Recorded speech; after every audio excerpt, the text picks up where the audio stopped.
this is very good, impressive, the integration of physical items that are being showcased, but also use of technology to make sure that you have a greater reach, especially when you are unable to bring as many items as possible, as many pictures and videos as possible. So the integration of technology has really made it possible for people to know what's happening in Kenya. It's a great opportunity for so many people to be able to explore their talents, but also for us to showcase what Kenyans have, to show our creativity, to show the beauty of our country, to show our culture. So we have a room for all of us to marry all these things together, and I am very, very excited.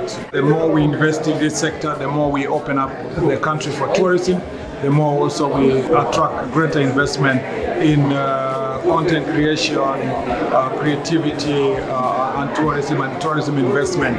So there is a huge potential for job creation and for also attracting foreign direct investment. I like to invite the entire world to Kenya.